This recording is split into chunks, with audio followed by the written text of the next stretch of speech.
from the cosmic horrors. The stars are right once again, and the great old ones are allowed us to talk about for 30 minutes H.P. Lovecraft, the horror writer who's a genre unto himself.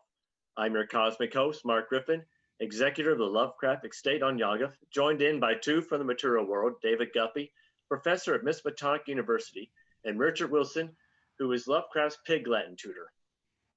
As a child, Lovecraft didn't play with the neighborhood children, though some recall him lurking behind the shrubbery, jumping out to scare them.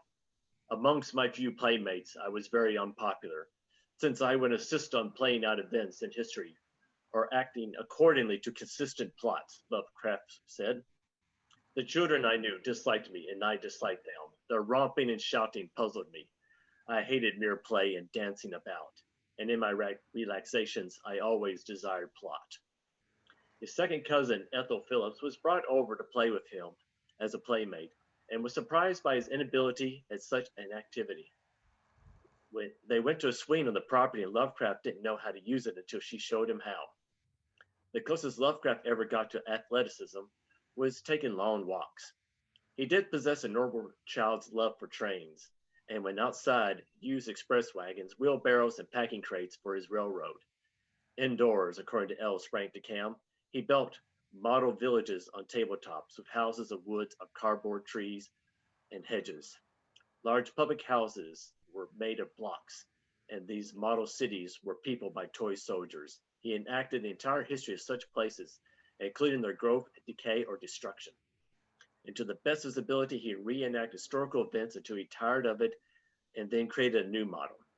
This may have played a role in his world building and his stories. The only example of him getting in trouble came when he set a field on fire. A neighbor, Mrs. Winslow Church, scolded him, which Lovecraft replied, "I was not setting a big fire. I wanted to make a fire 1 foot by 1 foot." During the school year 1899 to 1900, around the age of 10, his mother Susie withdrew him from the Slater Avenue School, supposedly for health matters. In his childhood, Lovecraft suffered from cholera, a disease which attacked the nervous system. Sufferers develop facial tics and grimaces, which fade over time. This may have been justification for his mother to take him out of school, but she always saw her son as more sickly than in reality, even calling him ugly. She may not have believed her son was sturdy enough to handle public school. W. Paul Cook, a friend of the family, professed, "I shall always believe that it was his mother and not he that was sick with fearing of losing her sole remaining link to life and happiness." Her husband, Lovecraft's father, had passed away the year before. Lovecraft reported my hypersensitive nerves reacted to my bodily functions to such a degree as to give the appearance of many physical illnesses. Thus, I had a very irregular heart action that badly affected by physical exertion, and such acute kidney trouble that a local practitioner would have operated for stone in the bladder had not a Boston specialist given a sounder diagnosed it and traced it to the nervous system. Then, too, I had frightful digestive trouble, all probably caused by malfunctioning nerves, besides atrocious headaches, now and then, of the unexplained sort known as migraines, though they don't compare to what I used to have. Nightmares came to taunt him. He dreamed of creatures that were black, lean, leathery, rubbery things with horned, barbed tails, bat wings, and no faces at all. He would dub them as night gods, and they would appear in his stories and poems, such as the fungi from Yagath. His mother, his aunt, Lillian Clark, his grandfather, and later hired tutors such as A.P. May, educated him. Already a self-educator, Lovecraft read ferociously, mostly boys' adventures novels and detective stories. In the fall of 1902, he returned to school, where he suffered from bullying. "I had some fairly rough fights," he admitted, "from which I would not retreat, but in which I almost always got the worst, except when I managed to frighten my foe, through a dramatic, murderous expression in voice, till I was 16 or 17, the 'by God, I will kill you' stuff." David Richard, one of the books he engrossed himself in was the 1864 Webster's Unabridged Dictionary, kept in the family library. Mostly pored over the illustrations in the back, which introduced him to science, but anyone remotely familiar with his works knows he has a strong grasp of the English language. We have a new segment on this podcast called Lovecraftian Word of the Month. The first word will be one of his best known, cyclopean. David and Richard, what does cyclopean mean? Gonna be possessed of a single eye. I would assume it's like the Cyclops. Really big, and I mean, if it's a cyclopean building, I guess it would be sort of like this huge tower with maybe one window at the top. I don't know. I mean, that's yeah. Richard's got the right of it there with the one eye thing. The dictionary definition of cyclopean means denoting type of ancient masonry made of massive irregular Oh, blocks, a Wow. type of stonework found in Messiana architecture built with massive limestone boulders, roughly fitted together with minimum clearance between adjacent stones, and with clay mortar or no use of mortar. A second definition means of or resembling a cyclops. So well, you there we got go. one definition right, Richard. Um, Yeah, it can be two things apparently. yeah. There is also a scientific definition for a cyclopean image, which is used to how explain how two eyes can see one image and don't create a double vision. And when Lovecraft did use the definition of ancient masonry when he was using such stories as Call of Cthulhu, such as describing the architecture of Ralu. But he did expand upon the definition as something mysteriously imposing or gigantic, almost monstrously sized. Yeah. He called the monoliths of Easter Island Cyclopean. And when he was describing the city of New York, he called them Cyclopean modern towers and pinnacles, which he did in the story of He. When he used in the lurking fear, he used to describe a monstrous behavior called the Cyclopean rage. And adding more to the confusion, when he describes things as Cyclopean creatures, Cyclopean idols, or Cyclopean bats, was he saying that they were monstrously big or just possessing one eye or both? Huh. Yeah, with something like that, I guess it's right. Yeah, like what I was thinking before, as far as I hear Cyclopean and assume resembling a Cyclops and having one eye, but with the intent he might have had there is to be more of an immense size, something like that kind of like intimidating size, as opposed to being possessed of a single eye. Yeah, there was someone online named Ruth compiled a list of what she regarded as Lovecraft's favorite words, and she did a word count of how often they appeared. And according to her, Cyclopean appeared 47 times, which seems pretty low. She stated that this is based on his original works, and so I'm guessing she didn't count his collaborations and ghost work. Uh, Cyclopean does show up in other people's works. Richard S. Wheeler, in his 2001 novel Going Home, used to describe a character doomed to be an obscure trapper beyond the cyclopean eye of George Simpson. Uh, One of my favorite uses comes from Arthur Haley's 1968 bestseller Airport, which spawned a film trilogy and an outstanding parody, in which when a bomb went off in a plane, he phrased it as if heading towards a cyclopean vacuum cleaner. Okay. Yeah, so that was a very different way of using cyclopean in that one. Yeah, so Well, you could also say that in Lord of the Rings, Barad-dûr is definitely a cyclopean tower in more ways True. than one. yes, it Yeah, is. definitely. You could use Just that have it quite. combine the two things, your masonry and your single eye. Right. Yeah. Got the big eye up there at the top. Yeah, and all that stuff. Anyway, so Lovecraft Country has come to an end, and I understand you two have actually seen it, and so let's talk about it. Uh, You first, David. I just jotted down some bullet points. There's definitely a lot to. If you're just going with the TV series, there's a lot to take away from it.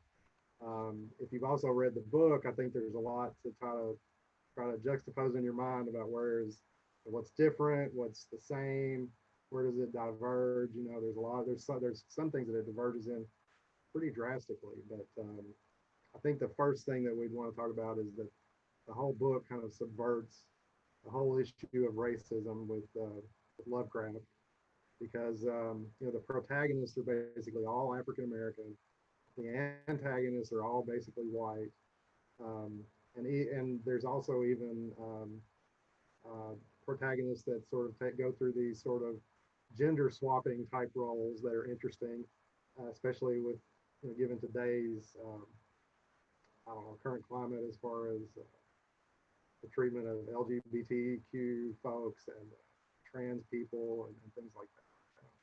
What have you got, Richard? Yeah, I definitely think as far as that was interesting that they kind of, as far as being able to flip the racial point of view from it, because again, so many of the Lovecraft stories are from kind of the white person's or the Caucasian sphere of an Asian or African American, that type of thing, and the weird and mysterious ways that they have, and they almost mystical. Whereas here, again, you've got the African American protagonist, and the mystical, the other is then the antagonists are all Caucasian, whether they be ones that primarily you'd see again the kind of the corrupt racist law enforcement, or in the case of the various cabals they run into, that kind of that upper crust aristocratic families and that kind of thing, seeing them as kind of beneath them and pawns to be used, whether it be in a spell, or even as far as what they're trying to do is making Atticus, like he was nothing more than a piece of a spell that they needed. Didn't really even see him as like a human being. Right. But and the other thing that I was thinking about is it also doesn't let the black characters off the hook either, because there's even there's some stuff with prejudice against sexual orientation. I think it on some of the interracial thing, not interracial, but true. The lighter skin versus darker skin. There's some of that going on. Very much so. There's literally one person that passes as a white person in the story, in both the novel and the TV show. Which, if anybody's out there that doesn't know what that is I guess it was a practice from way back in the day that someone that had really light skin that you just couldn't tell that they were black would probably move to the north or move to another town where nobody knew them, and they just passed themselves as white. But there's one really interesting take on that in the book or in the TV show and the book that I think a lot of people will find maybe a little bit uncomfortable if you're squeamish, but it is interesting. Yeah, I did think as far as what you're talking about with Atticus's father, as far as the LGBT, aspect, as far as that he's almost kind of then even more encounters even more prejudice because he gets that amongst other African Americans, and then showing as far as like the way that his dad treated him when he caught him with his sister's dresses and that kind of thing, and that type. Right. So you see as far as that. There's not as far as there are levels to that kind of thing, even within the protagonists. Like you said, they're not going to like let off the hook. It's all being pure and heroes and that kind of thing. Right. I think even though with all the, because they did, like you mentioned, make a lot of changes to it. But as far as I did think, as far as like the themes that they were going for, and then like the spirit of the book, they got that across. Yeah. But then it seemed like they were kind of more leaving it open for like season 2, as opposed to the book really seemed as though they were just, I didn't really feel like, there was going to be a Lovecraft Country 2, a novel, as much as it is with the show. There was very much ended in kind of a, we've got some more things for you for a season 2 if everyone liked this, that kind of thing. And it did give gave some more background on some of the characters. There was kind of that whole ghost story and the events in Tulsa that they really kind of fleshed out more. Mm-hmm. They gave Atticus more backstory with the what was her name, Ji-un or the nine-tailed fox spirit. Right, yeah. She wasn't even in the book because it's been a while. No. That's what I was trying to remember. So I was like, am I really, is my memory that bad that I've completely forgotten what appears to be a very major character? That's just out of left field. That I didn't. That was totally. But I do think there's enough different in the show that if you've read the book, it'll be kind of fresh. If you haven't read the book, or and you watch the show, you can go ahead and read the book, and you get a different take on it. So yeah, I think it works. Okay. Haley's back. Who? Haley. What's your Princess Cthulhu? Hello, Princess Cthulhu. How are you? Goodbye. I assume she didn't watch Lovecraft Country, so she's got nothing to weigh in on there. Yeah. That was a late night, I'm up by myself thing. So anyway, I mean, that's kind of where there was also, I wanted to bring up the thing about the, as far as the time travel, you get some sort of meta stuff going on. Get some sort of meta stuff going on with, I guess, a book that Atticus gets hold of from the future. called Lovecraft Country. So guys did some self-referential things there. So, yeah. Yeah, I thought that was yeah. They had the time travel stuff that they did in there. They did handle it relatively neatly, as far as it wasn't used as some kind of let's fix everything, Deus ex machina, try to solution everything. It was just kind of used as far as we're going here, but with this piece. But then we're working, it's not what's used to save the day or anything along those lines for the protagonist at the end of the season. Yeah. Well, without giving away any spoilers, do you think that the ending that we had in the series, is a final ending, or is that something that's going to be undone or possibly could be undone? I'm wondering with that because it does seem as though they've taken that one character because even in they later flipped that character as well as far as the daughter was concerned because that was a son if I'm remembering right in the book, and it certainly didn't end. The book didn't end with the him having a a menagerie of monsters and that type of thing, and swearing vengeance upon these white magic users and that kind of Right. thing, indicating that that's gonna be like the antagonist for like a second season. But I think I don't.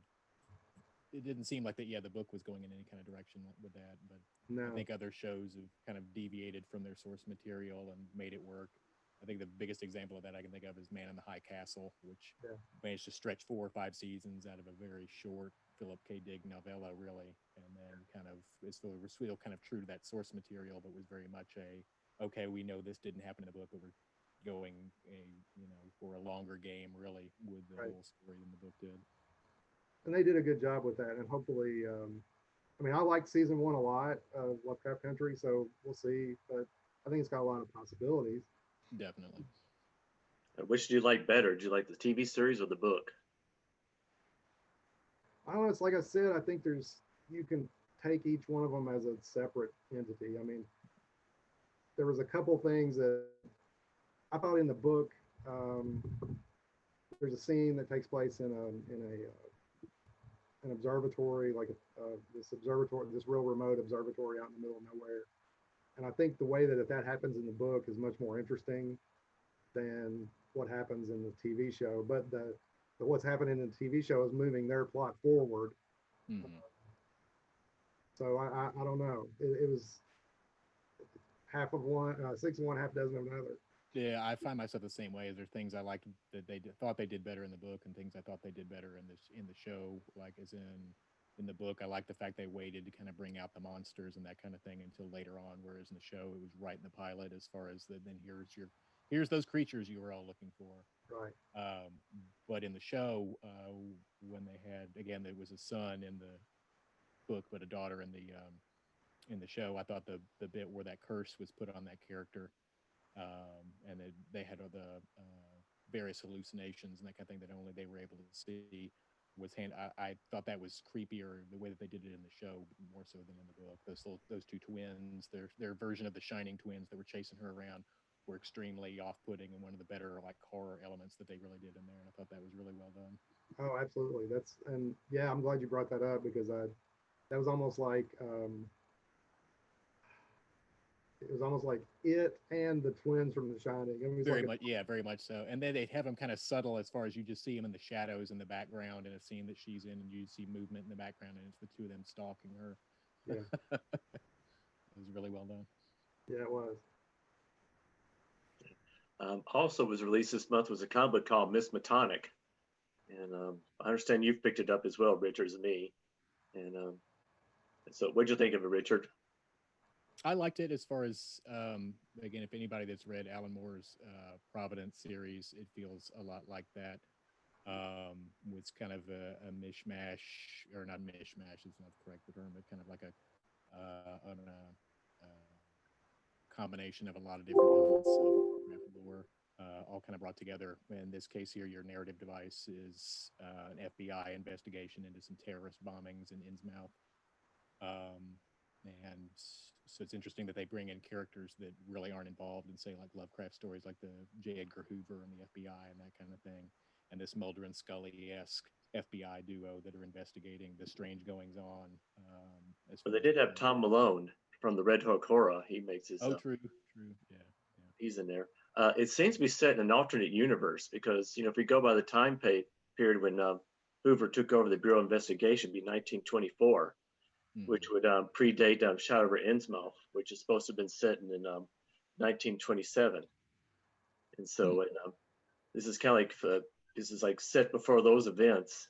And maybe he's playing fast and loose, maybe with the timeline, just to be able to get their characters and elements to all be seemed as though they're in kind of like a linear narrative.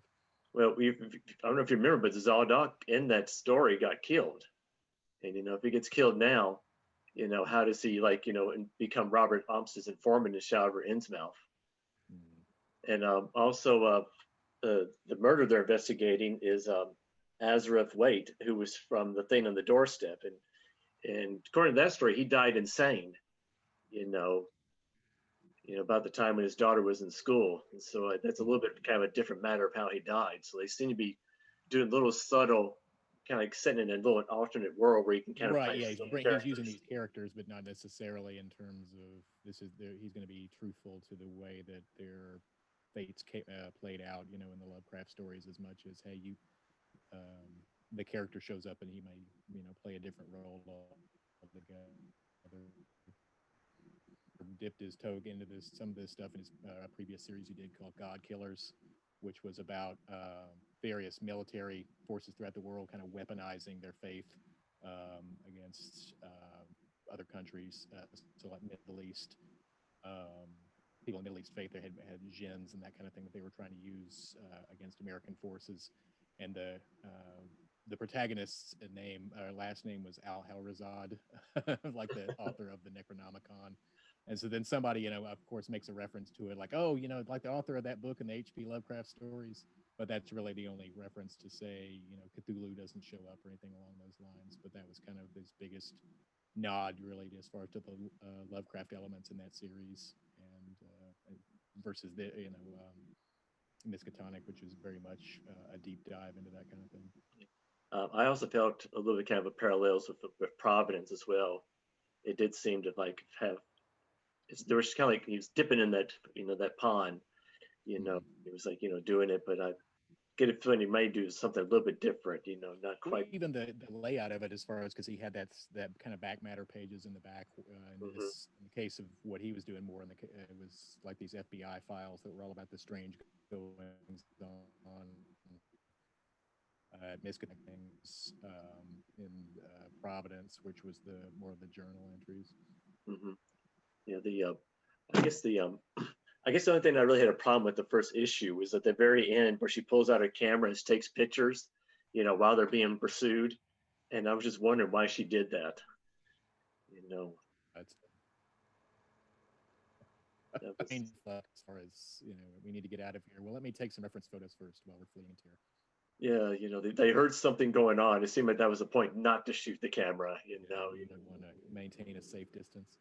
Yeah, that was, granted, it made for a very powerful ending, but it still just seemed a little bit out of character, for them to be doing. Well, maybe she might have been utilized because it was dark in that scene, and then she might have been using the flash as a means for illumination, like in lieu of a flashlight. Could be. Anyway. Who's the writer? Mark Sable. He's done some stuff for his most prominent thing I think that he did for DC was like a Two-Face standalone, like a Two-Face Year One standalone type of thing. But I've read some of his stuff from Image and Aftershock Comics. He did Graveyard of Empires and God Killers before this, and I really like both of those. I imagine he's probably done some fill-in stuff for Marvel and DC that other than that Two-Face one I mentioned. I don't know if he has. I'm not familiar. Right. Yeah, the artist is from Italy, Giorgio Petrelli. He's done stuff for Disney and DC and Boom and heavy metal, but there's not like one story that kind of it's, I guess you would call his. Yeah, as far as an example of you might know him from. Yeah, well, I don't recognize the name, but still, you guys are all up on the latest and the newest, hitting the newsstands. I'm not. I guess I need to catch up on some of those things. I've been reading some stuff on Hoopla, but I don't think it's quite as current as you guys are. Well, they do have the new X. There is that. Yeah. That's relatively good. Yeah, they got a few new stuff on there, but Yeah. and all that. Well, it's November. It's close to Thanksgiving. Let's talk Jive Kathurkey.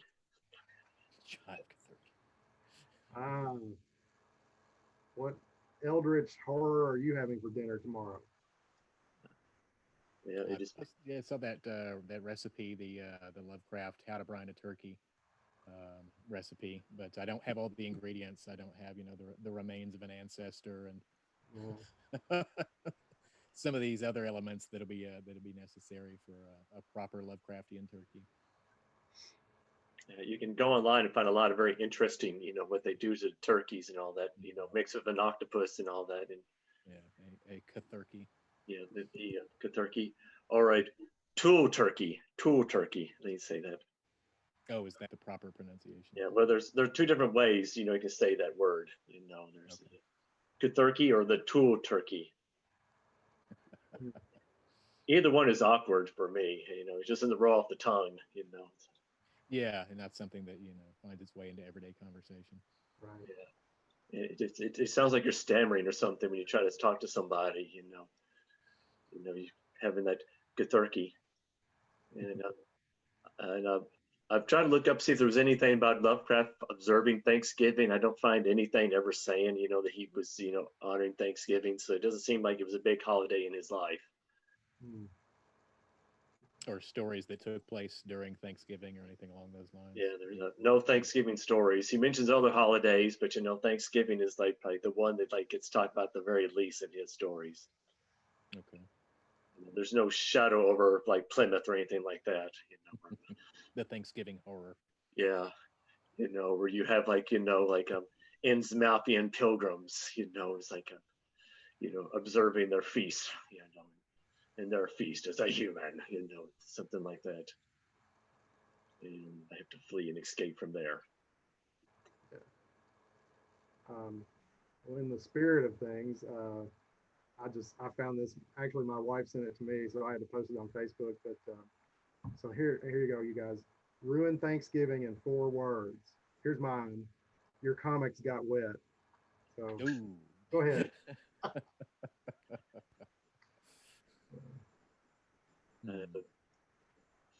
Wait, just put on the spot like that. Your Thanksgiving is ruined.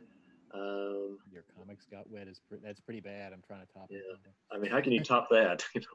Well, here's the ones that other people have posted. It's we are out of line, which is actually 5 words. Well, I'm pregnant again. Cousin Eddie is here. Your parole is denied. Sneezed in the potatoes. Tyler Davenport, you're out of your element. How many words is that? I don't know. That's 5. Yeah, he's broken the rule. 2020 is Groundhog Year. So, Oh, that's a good one. Yeah. I guess nowadays the internet is out would be the 4 dreaded words and stuff. Yeah. Anyway, just thought I'd throw that out there. Nothing to do with the podcast. Did we get any fan mail or anything interesting in the background there, Mark? Or We got a few responses from people, enjoying it. They didn't they expressed their enjoyment of it. All that they were curious about, some of the behind the scenes. They want to know, of who y'all were and stuff like that. So if you want to give a brief introduction of who you are really, I am a contemporary of Lovecraft. I'm his Pig Latin instructor, like you said. Okay. I'm just well preserved. Yes, you did very well. I'm a disgraced professor from Miskatonic University. He went on a mad rant in the middle of class and was thrown out of the university. Yeah, that's it. And all that. We got a few minutes left. There's one god that I kind of associate with Thanksgiving for some reason that we could talk about called Hester, the King in Yellow. What do y'all think about him? His profile kind of got raised back a number of years ago by True Detective, Yep. or at least the first season of it. when all the talk of Carcosa and that type of thing, and then you would see a lot of references to what are Woody Harrelson and McConaughey talking about in in True Detective, and then that would then bring up the King in Yellow and Hassenchester and that type of thing, and he was then becoming a little more prominent um, with the thinking that they were going to get a lot more Lovecraftian during that show, as opposed to just kind of the few references they dropped to it. Yeah, that definitely. I don't. I may have. I think I'd gotten off of LibriVox the book. Um, what's the name of the book? I can't even think of the author, but the It's guy The that. King in Yellow by Richard Chambers. Okay, yeah, I'd gotten Yeah. that and listened to some of it at one time. So when they started saying that on True Detective, it like perked up my ears. But I really didn't know anything about that character or anything else. I have seen lots of here's my artwork that I depict the king in yellow. I mean, there's just all Yeah. kinds of stuff like that now. So He's it's kind of become part of the Lovecraft oeuvre, whatever you want to call it. You know. Yeah, I think it's more of it in terms of everybody who doing their take on the King in Yellow. There you see those kind of here's my illustration of what he looks like, and the some hooded figure maybe with tentacles or whatever sliding out from under his cloak and that kind of thing, Yeah. or seated on a throne of skulls and whatnot. yeah, I've seen one illustration where he has like a face of hands. Hmm. Oh, that's cool. I've never Yeah. seen He's an old character. He started off as from an Ambrose Bryce short story, and he was kind of like more of like a very benevolent god during that period. And then Richard Chamber kind of took him and kind of made him a little more sinister in his stories. And he was kind of like an ongoing theme in these little collection of short stories he had for the Kingdom Yellow. And H.P. Lovecraft mentioned him in a few stories, but didn't really do anything really like prominent with him. That's what I But thought. Yeah, he wasn't used heavily as much as he was just kind of mentioned. that Ambrose Bierce, I can't remember read much of his stories, and I can't remember any mention of him in there. But he's supposed to have had evolved him quite a bit in the stories he did. I mean, excuse me, Ozzy Derleth did in his stories. That he kind of like amplified him quite a bit, made more sinister presence in some of the stories, and that's kind of where people run off of him there. And there is actually a King Yellow cocktail that was created after the True Detective episodes. Wow. Interesting. So Yeah. What are the ingredients in a King in Yellow cocktail? There's a roasted yellow pepper puree, 2 roasted yellow peppers, skins and charred, peel off, 1 ounce water, pineapple syrup, 1/4 pineapple, sliced into chunks, 1.5 cups of water, 1.5 cups of white sugar, cocktail, 1.5 ounces of vodka, 4.5 ounces of white pepper puree, 1 ounce of pineapple syrup, a lot of pineapple in this thing, 1/4 freshly squeezed lemon, black pepper for garnish, and Thai basil for garnish. Wow. There's 1.5 ounces of vodka to all that other stuff. That's Yeah. you have to drink a lot of that to get over the Yeah, problem. that's a really busy cocktail. Yeah. That's a lot of work. Yeah, it's supposed to make 2 cups. And then I found another King in Yellow drink, but I don't know if it has anything to do with the actual like with the story. Right. It's just, they call it a simple and breathtaking, beautiful aperifa. Because it has a golden hue. They didn't really give much of the ingredients for it. It's a type of wine, but it says it has a bitter bite, but not too much. Once you get used to the herb garden of flavors. Apparently, you can go to certain restaurants and get this Yellow King drink. So for Thanksgiving, you can have your Yellow King with your Cathurkis. Yeah, Nice. you gotta set aside some prep time apparently for that. Yeah. That's a lot of stuff. A lot of pineapple. Yeah, a lot of pineapple. I guess A so. lot of ins and outs. A lot of strands to keep in the old dude's head here. So. I guess I'm supposed to keep it yellow, of all the pineapple. Oh, okay. Yes. Yeah, I guess you didn't have that on there. It'd be something else, be like the King in Blue or something. Yes. Anyway, David Richard, I see the stars are no longer right. We must cease all discussions until they're aligned again next month. 30 Minutes of H.P. Lovecraft is sponsored by Butterballs Cathurki. When you need that Thanksgiving extra Eldridge, This podcast was created in association with LovecraftPod.com and Logan Speculative Fiction Group with the help from Logan County Public Library, the Lovecraft Eternal Facebook page, H.P. Lovecraft Literary Podcast, and the Great Old Ones. Special thanks to Katie Tyson and Joshua Dukes for their assistance. Until we meet again, may you avoid the wrath of Princess Cthulhu, or Cthulhu, should I say. Nice.